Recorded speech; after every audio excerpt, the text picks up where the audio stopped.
सभी का स्वागत करता हूं अपने एमआरएस स्टडी परिवार में। तो डियर, आज की इस वीडियो में मैं यहां पे बात करने वाला हूं Bihar combined entrance competitive examination board के तरफ से जो काउंसलिंग आयोजित कराई जा रही है उसके बारे में। तो यहाँ पे कई सारे काउंसलिंग आयोजित कराई जा रही हैं, जिसमें यहाँ पे आपका मैं बात करने वाला हूँ U U G M S C, है ना, and P G P S C. ठीक है। तो इन काउंसलिंग के बारे में मैं यहाँ पे बात करने वाला हूँ कि ये सब जो काउंसलिंग आयोजित कराई जा रही है इसके रिगार्डिंग। तो कुछ काउंसलिंग ऑलरेडी इससे रिलेटेड निकाली जा चुकी है, मतलब कराई जा चुकी है, और कुछ काउंसलिंग अभी बाकी है।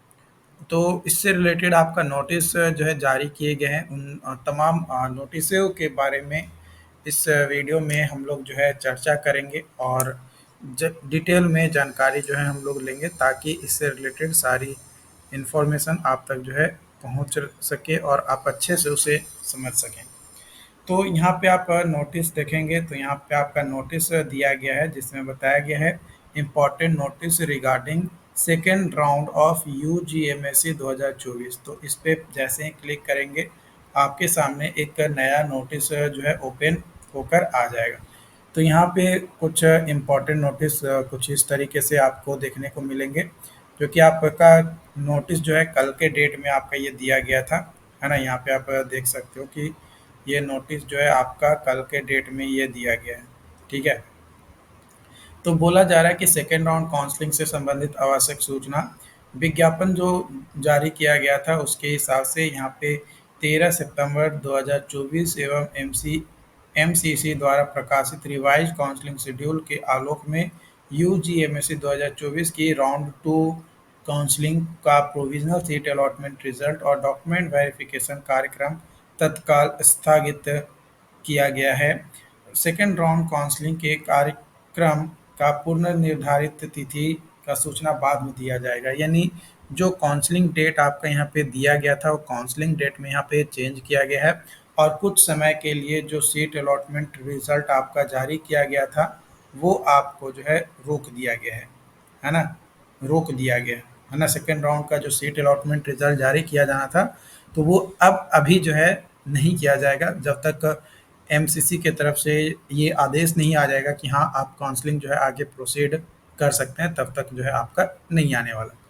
उसके बाद एक और नोटिस है, यहाँ पे आप देखोगे तो नोटिस आपका यहाँ पे दिया गया है, जो कि रिलेटेड है आपका इम्पोर्टेंट नोटिस यह यूजीएमएससी का। तो इसको भी हम लोग देख लेते हैं। तो ये नोटिस अगर आप देखोगे तो सारे नोटिस पे आपका जो है चीज़ें वन बाय वन सारी चीज़ों के बारे में यहाँ पे बताया गया है। यहाँ पे आप देखोगे तो यहाँ पे आपका दिया गया है कि जो undergraduate medical admission counselling UGMSC 2024 है, जिसमें एमबीबीएस, बीडीएस और वेटनरी कोर्सेज का जो भी एडमिशन होना है, जो कि गवर्नमेंट कॉलेज हो या प्राइवेट कॉलेज हो या डेंटल प्राइवेट कॉलेज हो उसमें। तो यूजीएमएससी 2024 से संबंधित आवश्यक सूचना यहाँ पे दिया गया है। यहाँ पे बताया जा रहा है कि यूजीएमएससी में सम्मिलित तांती जाति के वैसे अभ्यर्थी इस जो यहाँ पे आपके जिन्होंने पार्षद पर द्वारा प्रकाशित विज्ञापन संख्या बीसीसी बोर्ड के द्वारा जो आपका आया था और एप्लीकेशन फॉर्म भरा था, उसमें अपना आरक्षण कोटि एससी अंकित किया था, को सूचित किया जाता है कि माननीय सर्वोच्च न्यायालय नई दिल्ली द्वारा सिविल अपील संख्या 18,802/2017 डॉक्टर भीमराव अंबेडकर विचार मंच बिहार बनाम राज्य सरकार और अन्य तथा समृद्ध एस एल पी सी संख्या 18,294/2021 आशीष रजक बनाम राज्य सरकार एवं अन्य के मामले में दिनांक 15/7/2024 को तांती अ, जाति को जो है एससी कोटि से ईबीसी कोटि में सम्मिलित करने का आदेश दिया है ना? मतलब जो एससी कोटि में था उसको ईबीसी में जो है चेंज करने की आदेश दिया है, जो कि 15 कब दिया गया था? 15/7/2024 को, है ना? तो यहाँ पे बताया जा रहा है कि 12/8/2024 द्वारा तांती जाति को पान या स्वासी से हटाकर अब जो है ईबीसी कोटि में पुनः स्थापित कर दिया गया है। मतलब इन सभी कोटि के जो भी अभ्यर्थी हैं उनको जो है ईबीसी के हिसाब से फॉर्म जो है भरना होगा। तो यहाँ पे आपका बोला गया है कि पार्षद द्वारा यूजी एमएससी 2024 के लिए ऑनलाइन एप्लीकेशन फॉर्म दिनांक 15/8/2000 अगस्त से दिनांक 19/8/2021 तक प्राप्त किया गया था। कतिपय अभ्यर्थियों द्वारा शिकायत प्राप्त हुई कि तांती जाति के कुछ अभ्यर्थियों ने अपने आवेदन पात प्राप्त किया गया था, है ना? लेकिन कुछ लोगों के द्वारा बोला गया कि वो एससी कोटि को अंकित कर दिए हैं जब एप्लीकेशन फॉर्म भर रहे थे तब। अतः जो लोग भी तांती कैटेगरी से बिलोंग करते हैं, है ना, जाति से, वैसे अभ्यर्थी जिन्होंने गलती से अपना आरक्षण कोटि एससी अंकित कर दिया है, वे 17/9/2024 से 18/9/2024 की अवधि में पार्षद के वेबसाइट पर available link online application portal of UGMSC 2024 को, ये इस नाम से एक लिंक मिलेगा। इस लिंक पर क्लिक करके अकाउंट में लॉगिन करके अपना कैटेगरी जो है एससी कोटि से ईबीसी कोटि में अनिवार्य रूप से एडिट कर लेंगे और सेव एंड कंटिन्यू बटन दाब के पेज प्रीव्यू करके डाटा को जांच करते हुए फाइनल सबमिट कर देंगे। और कोटि परिवर्तन करने के क्रम में वैसे अभ्यर्थियों द्वारा काउंसलिंग और सिक्योरिटी डिपॉजिट के अतिरिक्त निर्धारित राशि भी जमा करना अनिवार्य होगा। ऑब्वियसली एससी कैटेगरी का जो सिक्योरिटी डिपॉजिट था वो अलग था, काउंसलिंग फ़ी भी जो है अलग पे करना था। लेकिन अब ईबीसी में आ गए तो उसका काउंसलिंग फ़ी भी अलग पे करना होगा और सिक्योरिटी डिपॉजिट भी जो है उनको अलग करना होगा। तो उस कंडीशंस में यहाँ पे जो है आपका एडिट करना ज़रूरी है, तभी उनका जो एप्लीकेशंस है वो स्वीकार किया जाएगा, अदरवाइज उनका एप्लीकेशन जो है स्वीकार नहीं किया जाएगा। और डॉक्यूमेंट वेरिफिकेशन में आरक्षण कोटि गलत पाए जाने पर उन्हें जो है यूआर कैटेगरी का मानते हुए उन्हें एससी कोटि से आवंटित सीट रद्द कर दिया जाएगा। ये यहाँ पे जो है बात किया जा रहा है जब डॉक्यूमेंट वेरिफिकेशन होगा तब। तो ये एक बड़ी अपडेट है यहाँ पे, जो कि यहाँ पे आपका यूजी एमएससी काउंसलिंग के रिगार्डिंग जो है दिया गया है ना?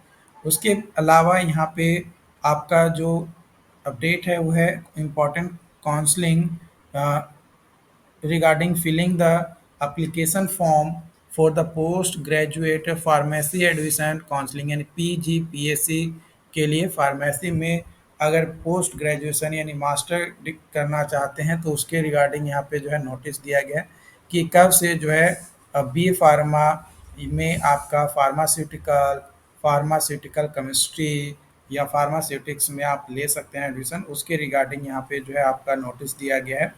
तो यहाँ पे 2 कॉलेज है अपना, अगर बिहार में बात किया जाए तो कॉलेज तो ऐसे एक ही हैं, लेकिन 2 कोर्सेज है, एक फार्मास्यूटिक्स और एक फार्मास्यूटिक्स केमिस्ट्री, जो कि जीपीआई अगम कुआं में आपका चलाया जा रहा है। तो वहाँ पे आपका जो है 24-25 सेशन में आपका फर्स्ट ईयर में फार्मेसी के लिए एडमिशन होगा पोस्ट ग्रेजुएट के लिए। तो यहाँ पे आपको जो है एक लिंक मिलेगा ऑनलाइन एप्लीकेशन पोर्टल ऑफ पीजीपीएससी 2024, तो उस पर क्लिक करके आपको जो है अपना एप्लीकेशन फॉर्म जो है भरना है। उसमें सबसे पहले आपको रजिस्ट्रेशन करना है। रजिस्ट्रेशन करने के लिए आपके पास valid mobile number, email ID होना चाहिए, क्योंकि वहाँ पे आपका वेरिफिकेशन जो है मांगा जाएगा। उसके बाद अपना अकाउंट को एक्टिवेट करना है, देन पर्सनल इन्फॉर्मेशन डालना है, उसके बाद फ़ोटो एंड सिग्नेचर, उसके बाद एजुकेशनल इन्फॉर्मेशन, देन अपने एप्लीकेशन को चेक करना है कि आपने जो भी डिटेल्स अब तक भरा है शुरू से लेकर अभी तक, वो सारे चेक करने हैं।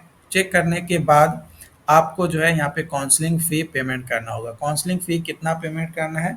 तो काउंसलिंग फ़ी यहाँ पे जो है आपको ₹2200 पे करना होगा, चाहे आप किसी भी कैटेगरी से बिलॉन्ग करते हैं, ठीक है? उसके बाद लास्ट स्टेप आपको अ, अपने एप्लीकेशन फॉर्म को प्रिंट कर लेना है, जो कि हार्ड कॉपी में, और हार्ड कॉपी कहीं पे भी भेजने की ज़रूरत नहीं है, अपने पास में ही रखना है। जब डॉक्यूमेंट वेरिफिकेशन होगा तो उसकी जो है ज़रूरत आपको पड़ेगी। यहाँ पे कौन कौन से डॉक्यूमेंट लगेंगे? तो जी पैट का स्कोर कार्ड ओरिजिनल होना चाहिए, रैंक कार्ड पीजी पीएससी 2024 का, और passing certificate, marksheet and admit card matric, inter और बी फार्मा का, CGPA to percentage conversion rules अगर आपके इंस्टीट्यूट के द्वारा जारी किया जाता है या यूनिवर्सिटी के द्वारा, तो residential certificate, caste certificate, EWS certificate अगर आपका है तो, डीक्यू सर्टिफिकेट अगर आपका है तो, और जो एप्लीकेशन फॉर्म में जो भी फ़ोटो आप डालेंगे वो फ़ोटो जो है 6 कॉपी आपका लगेगा, passport size photo, Aadhaar card का कॉपी, और जो आप ऑनलाइन एप्लीकेशन फॉर्म फिल किए हैं part A and part B, जो जिसको मैंने बोला कि आप प्रिंट करके अपने पास में रख लेंगे, वो प्रिंटेड फॉर्मेट आपको यहाँ पे चाहिए। बात किया जाए रजिस्ट्रेशन की, तो रजिस्ट्रेशन जो है यहाँ पे आपका 18 सितंबर से आपका यहाँ पे स्टार्ट होने वाला है। कब से स्टार्ट होने वाला है? 18 सितंबर से रजिस्ट्रेशन स्टार्ट होने वाला है। और आपका ख़त्म कब होगा रजिस्ट्रेशन, मतलब डेट क्लोज कब होगा? तो 24 सितंबर को क्लोज होगा। पेमेंट जो है आप 24 सितंबर के रात 12 बजे तक कर सकते हैं, लेकिन रजिस्ट्रेशन जो है 10 बजे रात तक ही कर पाएंगे। अगर मान कर चलो कि फॉर्म भरने में किसी तरीके का गलती हो जाता है, तो उसमें आप एडिट जो है कर सकते हैं, है ना? उसमें आप एडिट कर सकते हैं अपनी एप्लीकेशन फॉर्म में, तो वो 25 सितंबर को रात 12 बजे तक आप कर पाएंगे। और रैंक कार्ड और काउंसलिंग प्रोग्राम जो है ये आपका 27 सितंबर को जारी किया जाएगा, और जो काउंसलिंग होगा ये ऑफलाइन काउंसलिंग होगा। क्या होगा? ऑफलाइन काउंसलिंग होगा, क्योंकि इसमें सीटें जो है कम होती है। तो सीटें जहाँ पे कम होती है वहाँ पे ऑफलाइन काउंसलिंग कराई जाती है। तो ऑफलाइन काउंसलिंग कहाँ पे होगी? तो ये ऑफलाइन काउंसलिंग आपका BCECE बोर्ड, है ना, पटना, पटना एयरपोर्ट, एयरपोर्ट के नज़दीक में IAS भवन है, वहाँ पे जो है आपका काउंसलिंग होगा, जो कि 30 सितंबर से आपका काउंसलिंग होगा। लेकिन काउंसलिंग का जो प्रोग्राम है वो 27 सितंबर को आपको जारी किया जाएगा, जब रैंक कार्ड जारी किया जाएगा उस दौरान। उम्मीद करते हैं कि ये जो इन्फॉर्मेशन है ये आपको अब तक समझ में आया हो। और इसके अलावा और अगर नोटिस यहाँ पे देखें तो यही मेनली 3 नोटिस जो है इम्पोर्टेंट आपके यहाँ पे दिए गए हैं। बाकी इससे रिलेटेड जो भी अपडेट्स हैं आप लोगों के साथ शेयर किया जाएगा। Thank you.